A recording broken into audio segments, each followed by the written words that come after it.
The world crisis at 1915 first world war వచ్చినప్పుడు ప్రపంచం ఎంత క్లిష్ట పరిస్థితుల్లోకి నెట్టబడిందో చెప్తూ 110 ఏళ్ల క్రితం విన్స్టన్ చర్చిల్ రాసిన పుస్తకం. 1.5 మందికి పైగా చనిపోయి 2.5 కోట్ల మందికి కాళ్ళు చేతులు విరిగిన డెడ్లియెస్ట్ సిచ్యువేషన్కి అక్షరరూపం అది. తర్వాత రెండో ప్రపంచ యుద్ధ సమయంలో ఆయనే యూకేకి ప్రైమ్ మినిస్టర్గా చేశారు. అంతకంటే పెద్ద విపత్తుకు ప్రత్యక్ష సాక్షిగా నిలబడ్డారు. అదంతా గతం. తర్వాత అదిగదిగో మూడో ప్రపంచ యుద్ధం అంటూనే 6-7 దశాబ్దాలు గడిచిపోయాయి. థర్డ్ వరల్డ్ వార్ రాలేదు, కానీ థర్డ్ వరల్డ్ వార్ని మించిన భారీ మూల్యం చెల్లించుకునే రోజులు మాత్రం వచ్చేసాయా? పెద్దన్నగా పిలిపించుకునే ఒక పిచ్చి మహారాజు సమక్షంలో యావత్ ప్రపంచం మరోసారి తీవ్ర సంక్షోభంలోకి జారిపోతోందా? Yes, the world crisis at 2026 on the way. నిన్నటిదాకా కోరలు చాచిన ఎల్నినో కరువు రక్కసి కరాళ నాట్యానికి రిహార్సల్స్ చేస్తోంది. తీవ్ర వర్షాభావంతో మన దేశంలోని 12 రాష్ట్రాల్లో దాదాపు 315 జిల్లాలు భారీ మూల్యం చెల్లించుకోవడానికి రెడీగా ఉన్నాయి. జంట భూకంపాలతో వణికిన వెనిజులా ఇప్పటికీ శిథిలాల కిందే చిక్కుకుంది. మహానగరాలు నేలమట్టమై ప్రాణ నష్టం 50,000 దాటొచ్చన్న అంచనాలతో 63,000 కోట్ల నష్టంతో పీకల్లోతు కష్టాల్లో మునిగింది వెనిజులా. 2022 ఫిబ్రవరిలో మొదలైన యుక్రెయిన్ రష్యా యుద్ధం ఇప్పటికీ కొనసాగుతూనే ఉంది. 20% యుక్రెయిన్ ని ఆక్రమించుకున్నా శాంతించడం లేదు రష్యా. నిన్నటికి నిన్న ఏకధాటిగా 660 డ్రోన్లతో విరుచుకుపడి మాస్కో దగ్గరున్న క్రిమియాలో మహా విధ్వంసానికి తెగబడింది యుక్రెయిన్. 4 ఏళ్ల నుంచి ఆగుతూ సాగుతున్న యుద్ధంతో జరిగిన ప్రాణ నష్టం 5 లక్షలు. ఆర్థిక నష్టం అంచనాలకు అందట్లేదు. ఇది సరిపోదన్నట్టు వెస్ట్ ఏషియా వైపు నుంచి ఇంకో యుద్ధమట. అమెరికా, ఇరాన్ దేశాల ఈగోలతోనే మగ్గిపోతోంది మిడిల్ ఈస్ట్. ప్రపంచ ఆర్థిక వ్యవస్థను 4 నెలల నుంచి తిక్క పుట్టిస్తున్న హార్మోజ్ జలసంధి దగ్గర మళ్లీ టెన్షన్. ఒమన్ దగ్గర ఎవర్ లవ్లీ అనే సింగపూర్ కార్గో నౌక మీద అటాక్ జరిగినప్పటి దృశ్యమిది. తమకు ఇష్టం లేని మార్గాల్లో వెళ్లే నౌకలకు భద్రత ఉండదని ఇరాన్ హెచ్చరించిన కొన్ని గంటల్లోనే మంటలు చెలరేగాయి. విచిత్రమేంటో తెలుసా? 3.5 నెలల్లో 13 సార్లు మూతపడి 12వసారి తెరుచుకున్న స్ట్రెయిట్ ఆఫ్ హార్మోజ్ ప్రపంచ దేశాలతో వరుస పెట్టి గేమ్స్ ఆడుతూనే ఉంది. హార్మోజ్ జలసంధిని దాటే అన్ని నౌకల భద్రతపై ఐక్యరాజ్యసమితి జోక్యం చేసుకుని ఇంటర్నేషనల్ మారిటైమ్ ఆర్గనైజేషన్ ఎస్కార్ట్ ని అలర్ట్ చేసింది. సో వందలాది వాణిజ్య నౌకలకు మళ్లీ చెక్ పోస్ట్ పడినట్టే. దాని ఎఫెక్ట్ మళ్లీ మన వంటింట్లో ఎల్పీజీ సిలిండర్ దాకా పాకిపోవడం పక్కా. ఎందుకంటే హార్మోజ్ జలసంధిలో ఏ చిన్న సమస్య తలెత్తినా ఆయిల్ సరఫరా డిస్టర్బ్ అయిపోతుంది కాబట్టి, ప్రపంచ ఆర్థిక వ్యవస్థలు కుదేలవుతాయి కాబట్టి, ఫలితం సామాన్యుడి బతుకు బస్టాండ్ గా మారుతుంది. ఇటు మిడిల్ ఈస్ట్ లో మళ్లీ మంటలు చెలరేగాయి. సింగపూర్ నౌకపై ఇరానే దాడి చేసిందన్న సాకుతో అమెరికా రెచ్చిపోయి ఇరాన్ క్షిపణి, డ్రోన్ స్థావరాలతో సహా రాడార్ వ్యవస్థలపైన కూడా అటాక్స్ చేస్తోంది. ఛాన్స్ దొరికినప్పుడల్లా కాలు దువ్వుతూ ఇరాన్ మీదకు రంకెలేస్తోంది యుఎస్ సెంట్రల్ కమాండ్. ఇంకొక వైపు ఇజ్రాయెల్ లెబ్నాన్ శాంతి ఒప్పందం పర్యవసానాలు దారుణంగా మారిపోతున్నాయి. భారీ నిరసనలు చెలరేగి అల్లర్లతో అట్టుడికిపోతోంది లెబ్నాన్. ఇది మధ్యప్రాచ్యంలో యుద్ధం తాలూకు తాజా సిచ్యువేషన్. మళ్లీ విరుచుకుపడి చచ్చేదాకా పోరాడే సత్తా ఇరాన్ దగ్గరుంది. కానీ ఇరాన్ ని ఎట్టి పరిస్థితుల్లోనూ గెలవనిచ్చే ప్రసక్తే లేదని లేటెస్ట్ గా ఒక స్టేట్మెంట్ ఇచ్చారు అమెరికన్ ప్రెసిడెంట్ ట్రంప్. అంటే మిడిల్ ఈస్ట్ మండుతూనే ఉంటుందన్నమాట. దాని సైడ్ ఎఫెక్ట్స్ తో ప్రపంచ దేశాలన్నీ మూల్యం చెల్లించుకుంటూనే ఉంటాయన్నమాట. ఎక్కడో గల్ఫ్ దేశాల్లో మిజైల్స్ పడితే ఆ చప్పుళ్లకు ఇక్కడ జూబ్లీ హిల్స్ లో రియల్ ఎస్టేట్ ఢమాలంటుంది. శాంతి ఒప్పందాలపై సంతకాలు చేసుకుని ఆ చేతులతోనే చెరిపేసుకుంటూ మళ్లీ బాంబులతో మోతెక్కించేస్తున్నాయి ఆ 3 దేశాలు. సో అమెరికా, ఇరాన్, ఇజ్రాయెల్ త్రిముఖ యుద్ధ పైత్యంతో మధ్యస్థ దేశాలు సైతం బకరావుతున్నాయి. యుద్ధాలు కేవలం ప్రాణ, ఆస్తి నష్టాలకే పరిమితం కావు. పర్యావరణానికి, వాతావరణానికి తీవ్రమైన దీర్ఘకాలిక నష్టాన్ని కలిగిస్తాయి.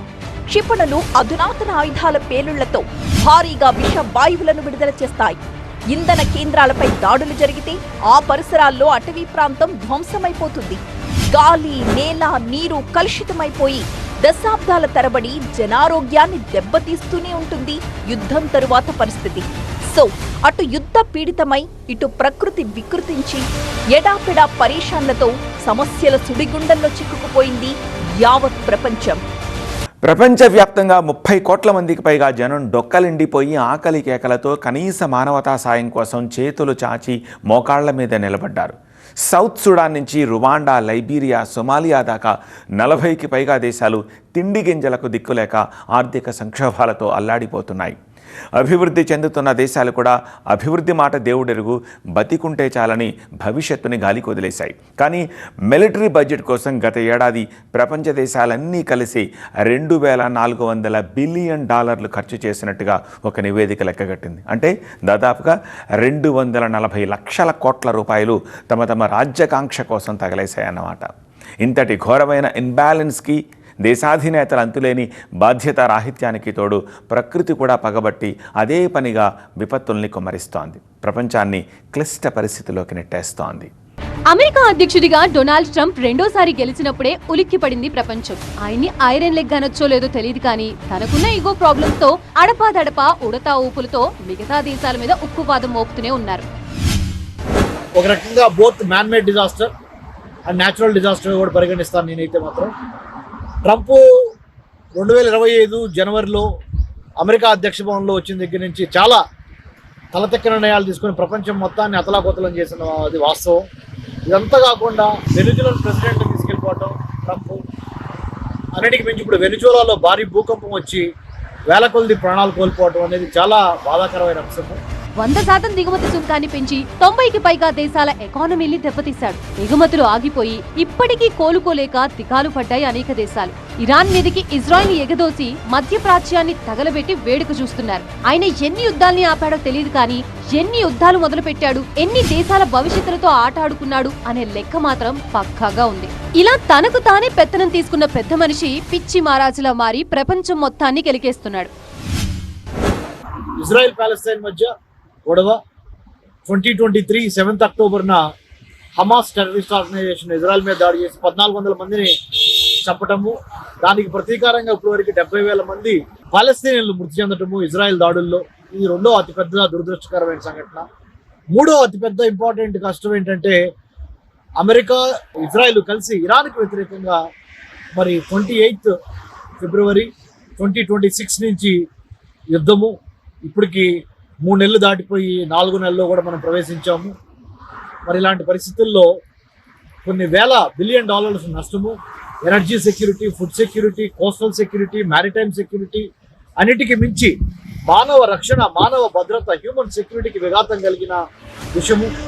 మానవ తప్పిదం కొంత, ప్రకృతి ప్రకోపంతో జరిగే నష్టం కొండంత. ప్రపంచ సమాజం ఎదుర్కొంటున్న తాజా సంక్షోభానికి కారణాలు అనేకం. కాలిఫోర్నియా నగరం నిలువునా తగలబడుతున్నప్పటి బీతావాహ దృశ్యం గుర్తుందా? అడవుల్లో పుట్టిన రాక్షస జ్వాల కార్చిచ్చుగా మారి 65,000 ఎకరాల్లో వేగంగా వ్యాపించి తెల్లారేసరికి హాలీవుడ్ సిటీని బూడిద చేసింది. గతంలో ఎప్పుడూ రానన్ని టోర్నడోలొచ్చి అనేక దేశాల్ని చిత్తు చేశాయి. ఈ ఏడాదిలో విరుచుకుపడ్డ ఇటువంటి ప్రకృతి విలయాలు కోకొల్లలు. ఒకదాని నుంచి కోలుకునేలోగానే ఇంకొకటి. నిన్నటికి నిన్న జంట భూకంపాలతో సర్వనాశనమైన వెనిజువెలా ప్రపంచానికి పెద్ద గుణపాఠమే నేర్పేలా ఉంది. అక్కడ లిక్విఫాక్షన్ వచ్చింది, అంటే బిల్డింగ్ లోపలికి వెళ్ళిపోయినాయి. It's not break, actually liquefaction అయిపోయి బిల్డింగ్ లోపలికి. అలాంటి పరిస్థితుల్లో డ్యామేజ్ చాలా, ఇంకా దీనికన్నా తక్కువ అంటే 6.5 ఇంకా తక్కువ వచ్చింది కూడా మన కిల్లరీ ఎర్త్క్వేక్లో అయింది. కానీ మన అక్కడ స్ట్రక్చర్స్ అన్నీ టిన్ షీట్ షెడ్స్ తోటి స్టోన్స్ పెట్టారు కాబట్టి రాత్రి వచ్చింది అది ఎర్లీ మార్నింగ్. సో అందరూ పడుకున్న వాళ్ళు ఆ షెడ్స్ రాళ్ళు పడి చనిపోవడం ఎక్కువైంది. మనం ఎలా ప్రిపేర్ అయ్యాం, that is most important part. రాజధాని కరాకస్ వీధులన్నీ శవాల దిబ్బల్ని తలపిస్తున్నాయి. ఇప్పటికీ 40,000 మంది ఆచూకీ తెలియలేదు. ఈ మహా విపత్తు నుంచి పూర్తిగా కోలుకోవాలంటే వెనిజువెలాకు మరో 50 ఏళ్లైనా పడుతుంది. మళ్లీ భూమి కంపిస్తుందన్న భయంతో జనం ఇళ్లలోకి వెళ్లాలంటేనే జడుసుకుంటున్నారు. ఎర్త్క్వేక్ ప్రోన్ ఏరియా ఇవి యాక్చువల్గా ఇవి ఇక్కడ నెంబర్ ఆఫ్ ఫాల్ట్స్ అనేవి ఉన్నాయి. ఇవి Caribbean plate, south American plate రెండు ట్రాన్స్ఫార్మ్ బౌండరీస్ ఉండడం, కొంత సబ్డక్షన్ జోన్ ఉండడం వలన యాక్టివ్ ఫాల్ట్స్ ఉంటూ ఇవి రీయాక్టివేషన్ జరగడం వలన ఇలాంటివి జరిగాయి. ఇవి జనరల్గా వెరీ రేరెస్ట్ రేర్ కేసు. నార్మల్గా వెరీ షార్ట్ స్పాన్ ఆఫ్ టైంలోనే ఈ ఎర్త్క్వేక్స్.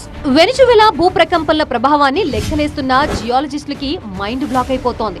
లాటిన్ అమెరికాతో పాటు అమెరికా దాకా ఎఫెక్ట్ ఉండొచ్చని హెచ్చరిస్తున్నారు. భయపడినట్టే వరుస భూకంపాలు ప్రపంచ దేశాల్ని వణికిస్తున్నాయి. గత వారం రోజుల్లోనే వెనిజువెలాతో పాటు జపాన్, ఫిలిప్పీన్స్, నికరాగువా, అమెరికాల్లో భూకంపాలు సంభవించి పెద్ద సైజు ట్రాజడీల్నే మిగిల్చాయి. లేటెస్ట్ గా పాకిస్తాన్ లో కూడా 2 సార్లు కంపించింది భూమి. కానీ ఇలాంటి భూకంపాలు ఒక చిన్న పాయింట్ కాదు. వీటికి ఫాల్ట్కి విస్తారం ఏంటంటే 160-170 కిలోమీటర్లు పొడుగు, ఒక 100 కిలోమీటర్లు వెడల్పు. ఇంకొకటి ఏంటంటే లోపల 10 కిలోమీటర్ల భూమి లోపల ఈ భూకంపం సంభవించింది. అందుకే ఈ ప్రకంపనలు సృష్టించిన తర్వాత ఒకటి తర్వాత ఒకటి 39 సెకండ్ల కన్నా ఎక్కువ భూమి కంపించింది. ఆ కంపనల వల్ల మనకి ఈ ఏవైతే టాల్ బిల్డింగ్స్ ఉంటాయి, అంటే అపార్ట్మెంట్స్ లాంటివి, అవన్నీ కూలినాయి. సమ్మర్ సీజన్ ముగిసిపోయినా ఇప్పటికీ టెంపరేచర్లు దంచి కొడుతూ సూపర్ సమ్మర్ గా మారింది. నెల రోజుల కిందట మిడ్ సమ్మర్ లో మన దేశంలోనే 45 డిగ్రీల సెల్సియస్ ని టచ్ చేసి రికార్డులని బద్దలు కొట్టింది. ఎప్పుడు చల్లచల్లగా ఉండే ఫ్రాన్స్, మిగతా యూరోపియన్ దేశాల్లో కూడా రికార్డు స్థాయిలో నమోదవుతున్నాయి ఉష్ణోగ్రతలు. ఎండలు ముదిరి స్పెయిన్ లో గత 4 రోజుల్లోనే 212 మంది చనిపోయారు. సో నేచర్ తిరగబడుతోందా? ప్రకృతి విరుద్ధంగా మారి వైపరీత్యాల్ని అలవాటుగా మార్చుకుందా? రాబోయే రోజుల్లో ఇంకెన్ని విపత్తుల్ని చూడాలనే ఫికత్తులో వణికిపోతోంది యావత్ ప్రపంచం. గతంలో ఎల్నినో అటాక్ చేస్తే వరుసగా 2 ఏళ్లు ఋతుపవనాలు సన్నగిల్లి వానలు పడక కరవొచ్చి దాదాపు 6 కోట్ల మంది జనం తిండి లేక ఆకలితో అలమటించారు. 11 ఏళ్ల క్రితం 2015లో మరోసారి సూపర్ ఎల్నినో ఇండియా మీద పంజా విసిరింది. లోటు వర్షపాతంతో దారుణంగా దెబ్బైపోయింది వ్యవసాయ రంగం. ఇదిగో ప్రపంచాన్ని, మరీ ముఖ్యంగా ఇండియాను టార్గెట్ చేసింది సూపర్ ఎల్నినో. 2015 నాటి కరువు కంటే 2 మూడింతల ప్రభావం తప్పదనే హెచ్చరికలు భయపెడుతున్నాయి. మిగతా దేశాల మీద కూడా పగబట్టినట్టు బిహేవ్ చేస్తోంది ప్రకృతి. మనది వ్యవసాయం మీద ఆధారపడ్డ దేశం. ఋతుపవనాలు దయతలిస్తేనే, వరుణుడు కటాక్షిస్తేనే 4 వానలు కురిసి పైర్లు పచ్చబడేది. అందుకే ముంబైలోని స్టాక్ మార్కెటీర్ నుంచి పాలమూరులోని ఓ కుగ్రామంలో రైతు దాకా ఎల్నినో గురించే మాట్లాడుకోవడం కనిపిస్తోంది. ఖరీఫ్ లో పంటలు ఎండిపోవడం నుంచి జీడీపీ తగ్గిపోవడం దాకా దారుణంగా ఉండబోతోంది ఎల్నినో ఎఫెక్ట్. వర్షాకాలంలో కావాల్సినంత వర్షపాతం నమోదవడం అనేది డైరెక్ట్ ఇంపాక్ట్ హ్యూమన్ లైఫ్కి. ఎందుకంటే అగ్రికల్చర్ రైతులు వాళ్ళకి కావాల్సినంత అమౌంట్ ఉండదు, అలాగే ఈ రిజర్వాయర్లో వాటర్ అనేది ఉండదు. బంగాళాఖాతంలో ఏర్పడే అల్పపీడనాలతో కొన్ని చోట్ల వర్షాలు కురిసినా అది టెంపరరీ రిలీఫ్ మాత్రమే. ఈసారి ఎల్నినో ప్రభావంతో ఋతుపవనాలు సన్నగిల్లి 30% కూడా వర్షాలు కురిసే అవకాశం లేదని, కరువు పరిస్థితులు తప్పకపోవచ్చని హెచ్చరిస్తోంది వాతావరణ విభాగం. దేశం కరువు కోరల్లో చిక్కుకుపోతుందా, ఎస్కేప్ అవుతుందా అనేది నైరుతి ఋతుపవనం కనుమరుగయ్యే అక్టోబర్ నెలతోనే తేలిపోతుంది.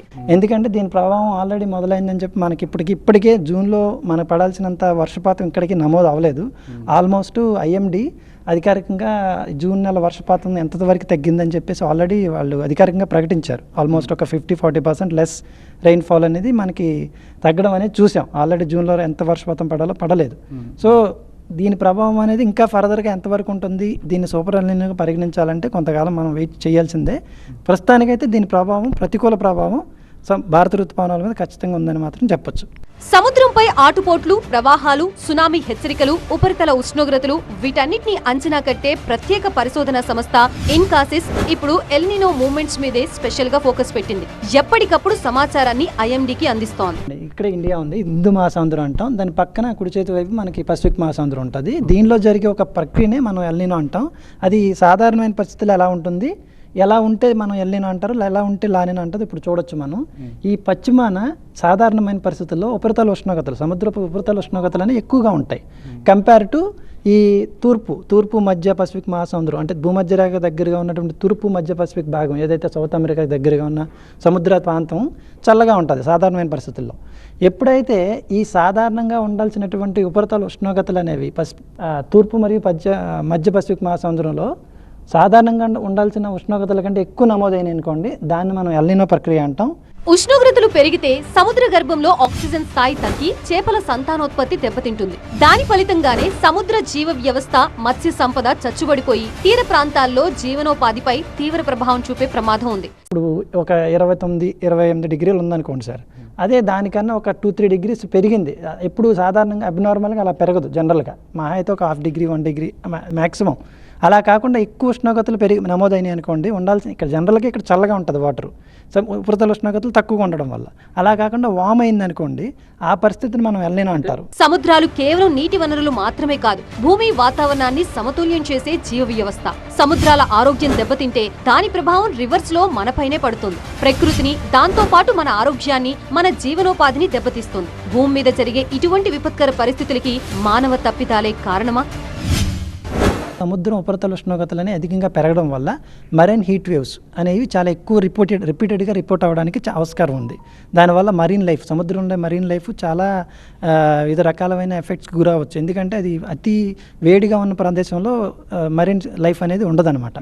సో మత్స్య సంపదకి డైరెక్ట్గా ఇంపాక్ట్ ఉండే అవకాశం ఉంటుంది. ఎక్స్పెషల్లీ ఆయిల్ సార్డిన్, మ్యాక్రెల్ ఇలాంటి ఫిష్ తాలూకా దాని సైజు, ప్రొడక్షన్ చాలా ఇంపాక్ట్ అవ్వడానికి ఎక్కువ ఆస్కారం ఉంది. ఎందుకంటే నో ఫిష్, ఏ ఫిష్ కూడా మోడరేట్ టెంపరేచర్స్లో ఉండాలనుకుంటుంది. ఎప్పుడైతే ఈ అధిక ఉష్ణోగ్రతలు అనేవి పెరగడంలో సముద్రం వల్ల కొరల్స్ ఉంటాయి, అవి కూడా చనిపోవడానికి, బ్లీచ్ అయిపోవడానికి, దాని యొక్క వివిధ రంగుల నుంచి వైట్గా ఫేడ్ అయిపోవడానికి ఆస్కారం. రాబోయేది ఆషామాషి ఎల్నినో కాదు, సూపర్ ఎల్నినో. ప్రపంచ వాతావరణ వ్యవస్థకి పెను సవాల్ లాంటిది. వరల్డ్ వైడ్ వాతావరణ మోడల్స్ అన్నిట్లోనూ దాదాపుగా ఇదే క్లారిటీ. సాధారణంగా ఈ ఎల్నినో అనేది మనకి మార్చ్, ఏప్రిల్, మేలో స్టార్ట్ అయ్యి వింటర్ టైంకి పీక్ అవుతుంది అనమాట. అంటే డిసెంబర్ టైంకి దీని తీవ్ర స్థాయికి వెళ్తుంది. తద్వారా అక్కడి నుంచి మళ్ళీ అది డికే అయిపోవడం, తగ్గిపోవడం అనేది మొదలవుతుంది. సో ఇలాంటి పరిస్థితుల్లో మనకి హిందూ మహాసముద్రంలో ఐఓడి అనే ఒక ఫినామినా ఉంటుంది. పసిఫిక్ మహాసముద్రంలో జరిగే లాంటి ఫినామినానే హిందూ మహాసముద్రంలో జరిగితే దాన్ని ఇండియన్ ఓషన్ డైపోల్ అంటారు. అలాంటి ఒక ఫినామినా జరుగుంటే ఈ ఎల్నినో తాలూకా ప్రతికూల ప్రభావాన్ని కౌంటర్ అటాక్ చేయడానికి, అంటే తగ్గించడానికి కొంచెం అవకాశం ఉండేది. కానీ ఇప్పుడున్న ప్రస్తుతం పరిస్థితుల ప్రకారం ఐఎండీ కూడా చెప్పిన దాన్ని బట్టి ఏంటంటే అంత స్ట్రాంగ్ ఐఓడి అనేది మనకి హిందూ మహాసముద్రంలో లేదు. కాబట్టే ఈ ఎల్నినో తాలూకా ప్రభావం అనేది ఋతుపవనాల మీద ఎక్కువ ఉండడానికి ఆస్కారం ఉంటుందని చెప్పి ప్రతి ఒక్కరూ దీన్ని అంత అధికంగా పరిగణిస్తున్నారనమాట. ఋతుపవనాలు బలహీనపడ్డం, వర్షాలు తగ్గి కరువు పరిస్థితి ఏర్పడమే కాదు, వడగాల్పులతో వాతావరణం విచ్చలవిడిగా తయారవుతోంది. ఇప్పటికే వాతావరణ మార్పులతో అసాధారణ వేడితో భూమి వేడెక్కింది. దీనికి ఎల్నినో ప్రభావం తోడైతే మరో 10 ఏళ్ల పాటు ప్రపంచవ్యాప్తంగా వాతావరణం బ్యాలెన్స్ తప్పి ప్రకృతి విపత్తులు సంభవిస్తాయన్న భయం ఇంకొకటి. కొన్ని దేశాల్లో కరువు విలయతాండం ఆడితే భారీ వర్షాలు, వరదలతో మరికొన్ని దేశాలు అల్లాడిపోతాయి. ముఖ్యంగా ఆస్ట్రేలియా, ఆగ్నేయ ఆసియా ప్రాంతాల్లో కార్చిచ్చులు పుడతాయట. సో ప్రపంచం క్లిష్ట పరిస్థితిలో ఉంది. భవిష్యత్తు మీద భారీ సైజు భరోసాలైతే లేవు కాక లేవు. లేటెస్ట్ న్యూస్ ఏమిటంటే ఆఫ్ఘనిస్తాన్లో భూకంపం జమ్మూ కాశ్మీర్ దాకా ప్రకంపనలు విస్తరించాయి. వెనిజులాలో విలయం గురించి మాట్లాడుకుంటూ ఉండగానే మన నార్త్ ఇండియాలోనూ వణుకు పుట్టింది. So crocodile festival coming soon. ప్రపంచ విపత్తు నివారణ వ్యవస్థలు ఏమైనా ఉంటే అటెన్షన్లోకి రావాల్సిందేనా? ఇదే ఇవాల్టి బర్నింగ్ టాపిక్. మరో అంశంతో మళ్ళీ కలుద్దాం. చూస్తూనే ఉండండి.